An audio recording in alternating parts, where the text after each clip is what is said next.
going on, Jeromes? Happy Wednesday out there to those who celebrate. I don't know. It's time for another Vikings Q&A. Thank you, everyone who submitted questions on the community tab. And occasionally, we'll call out for questions. You guys are the best. Gage Barreto, losing Hunter is a huge hit. What do you think needs to be done between Grenard, Van Ginkel, and Turner to make up for the loss? Should each have 6 to 7 sacks, or do you think one will rise above the rest? Skull from Cali. So, Danielle, obviously it's a loss. He's a guy who's been here forever and has been a force on the edge for multiple years, overcame the herniated disc injury in 2020, torn pec in 2021. Last year, 80 pressures, 16.5 sacks, which was a career high. So there's a couple things that factor in here. Number one, Hunter was never a good fit for a 3-4 outside linebacker. He just wasn't. Like, he was born to be a hand in the dirt, left side, strong side, 4-3, close side of the field defensive end. That's what he was born to do. But he adjusted well. He led the team in sacks in 2022 with Donishell, and obviously career high in sacks last year with 16.5. So he adapted well, but it just wasn't like a synced up fit, and it sort of limited what Flores was able to do. Plus, he turns 30 in October, so absent just paying him the money that he deserved, I'm glad that he got to go home to Houston. And the Vikings basically had de facto trade with Grenard and Cashman and Grugier Hill and whatnot. But what I think is going to happen is I think that it's not just going to be a single guy. It's going to be like a Moneyball approach. We're going to replace Danielle Hunter in the aggregate. So, like I said, 80 pressures, 16.5 sacks. But also, Danielle only dropped into coverage 14 times last year. Now, if you're a 3-4 outside linebacker, I mean, the coverage isn't really your bag. And Grenard dropped into coverage at fewer snaps last year for the Texans. So that's sort of a 1-for-1 swap. But also you got Van Ginkel and Diamond Dallas Turner, who have played a lot of coverage, especially Van Ginkel with the Dolphins and Turner with the Crimson Tide last year. Also, Hunter, not to pick nits, but his run defense wasn't as good last year as it had been in previous seasons. Now, part of that could be scheme and what he was asked to do. Some of that could be age and wear and tear. Some of that could be a lot of things, right? But I do think that it's not so much like black and white numbers. I think that all these guys are going to get heat on the quarterback, whether it's Grenard, Van Ginkel, Diamond Dallas Turner, as well as Ivan Pace Jr., I think is going to be asked to blitz even more in 2024. So these guys are going to get after things. Plus, Turner's going to be interesting. It wouldn't shock me at all if Turner leads the team in sacks, even with Grenard here.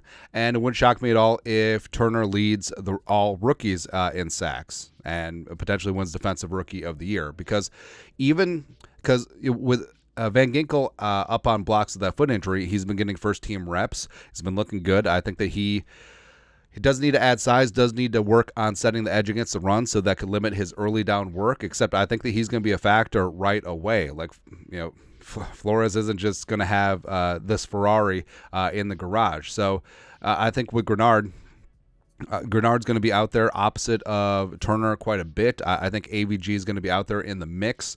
Maybe not always on the edge, but playing a mix of off ball like he did with Flores with the Dolphins, and Pace is going to be prowling out there too. So I'm actually really excited to see what Flores is going to cook up, because with Danielle, I mean, it was pretty straightforward. He was going to rush the passer, and that was really about it. But these other guys, there's going to be a lot of very interesting things mixed up on the edge. Next, are free. With all the unplanned events so far this offseason, how do you think leadership will handle these events as well as going forward? Do you think they're going to build a stronger team, or will this start to spiral? I think that even though this is a young team, I think that they're rallying together pretty nicely. Now, obviously, guys aren't in the building yet, but with the tragic passing of Kyrie Jackson, a lot of defensive backs have already talked about how they're going to dedicate the season to him. The team, I'm sure, will commemorate it. Probably a very nice tribute for the home opener, as well as they'll probably wear a Kyrie patch or a helmet decal this season, which is a beautiful gesture. But also, I think that it is going to bring these guys together and have them rally and dedicate the season in Kyrie's memory, and also with O'Connell. So with the stuff with Addison, It's going to be interesting to see because Kwesi and Kevin O'Connell have preached a culture of accountability, and they've done a good job of that. But the way they handled things last year, sort of wrote it off. It is what it is, and again, fully understand. Like, guys make mistakes, especially young guys make mistakes, but at a certain point, you can't. That becomes a crutch, and you can't just use that out there, especially with Addison. And full details are still coming out about his recent situation, but it's still not a good look. And I think the Vikings may even have to suspend him just to send a message that this isn't allowed. And same thing with Wes Phillips. Now, a lot of people complain. It's like, well, Wes Phillips only got 3 weeks. I mean, a lot of assistants, they don't get punished at all by the team or the league or whatever. So I think that this is a test of O'Connell's leadership, but also it's a test of some of the young leaders on the team. Like Justin Jefferson basically took on a mentor role for Addison last year. Like, he really has to step up as the big brother for Addison and just be like, hey, we have a chance to do something special here, but we need you on the field. We need you to stop doing stupid things. That's about it. Yeah. Next.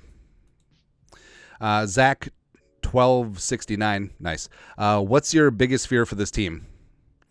My largest fear is that Bradbury's back acts up.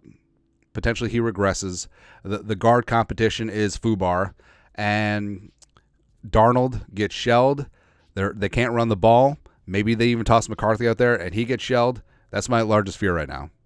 Yes, interior defensive line, but it still comes back to interior offensive line. That's what it comes down to, because so Harbaugh had a point where the O-line affects every other player on the team, and you got to get things going up front. So hopefully the Vikings are able to do that. Yeah, my largest fear is that they toss McCarthy out there behind a sieve of an offensive line, and he just gets David Card. Nah, it's no good. Tyler Johnson, guitar. What was the first Vikings game you attended in person? So my dad and I, when he was around, we always went to the Vikings-Packers game starting when I was either 9 or 10. So my first game, I remember it because it's kind of a famous game, because it was the game where Reggie White literally threw Chris Carter into Warren Moon for a sack. November 5th, 1995. So I would have been 9 or 10, somewhere in there. And the Vikings ended up winning 27-24. Boo. I remember, Warren Moon was already old, and he already had gone through his Houston Oilers years. I think he had gone through his Seahawks years. I'm not sure, or maybe the Seahawks was even after the Vikings. But I remember he had to play in the CFL for a while because of the league's biases at the time. But he was a stud at the University of Washington, and with Warren Moon, CC, outside of. Well, first off, stop asking Chris Carter to pass block. Let's get that out of the way. But CC had back-to-back 122 catch seasons with Warren Moon. That's hard to do back in the 90s, as well as with a 16-game season. It was fantastic, yeah. But that one stands out, for back in the day. Good times. Next, Pete Lehman, handy daily listener here. Thank you. I love the content. Do you have any idea how hard the Niners try to retain Sam Darnold? If he's good like we hope, then why would the Niners let him go, seeing as 22 backup quarterbacks started a game last year, and would figure the Niners would do all they could to keep him? They may want to cash skull. So Darnold wanted to go somewhere where he had an opportunity to start, and Pittsburgh was interested initially before the whole Russell Wilson, Justin Fields thing. The Broncos were interested. That's why I'm just happy to snatch him away from stupid ass Sean Payton like Debo's chain. No, Debo from Friday, not Debo Samuel. But Darnold came here not only for the money, even though $10 million is nice, but also a chance to start, and he does have a great opportunity here. Plus, O'Connell's system is similar to what he ran last year with the Shanahans as well. Sorry, Shanahan. Forgot Mike Sorrell. Mike Shanahan was the Gophers OC, and the Ka was actually born here in Minneapolis. It's crazy, man. But why didn't the Niners pursue him? Because they weren't going to be able to keep him. First off, even though Purdy's on a 7th-round rookie contract, they're pretty much cash strapped everywhere else, as well as potentially having to pay Ayuk. So $10 million. I mean, they weren't going to match that, and also Darnold wanted to go somewhere where he could potentially start. Also, what's funny is, do you know who the Niners' backup quarterback is right now? Josh Dobbs. So another basic Yankee swap. It's kind of funny, man. Lastly, anemic? Where exactly did you order that square pan for the omelet? So I put this out on Instagram, so I'm now in love with this Japanese omelet pan, and it's just like this little rectangle, and it's fantastic because it's so quick, and you make these little omelets, and then you like roll them up, and you can cut them up. Like my kids are in love with this, and basically you can do whatever you want, like, you know, cheese, vegetables, blah blah blah. We got some furikake going on here. It's really good, and it was just on Amazon. Like, there's bajillions of them out there.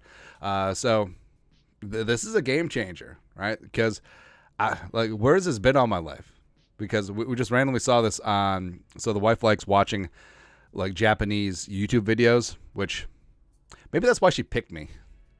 I don't know, but yeah, like we just started making this. We're also gonna get a fish grill in the kitchen when we remodel it. So I'm turning Japanese. I really think so. That's all. Anyways, that's it. Q&A for this beautiful Wednesday. You guys are the best. You know what to do. Skol. Production value.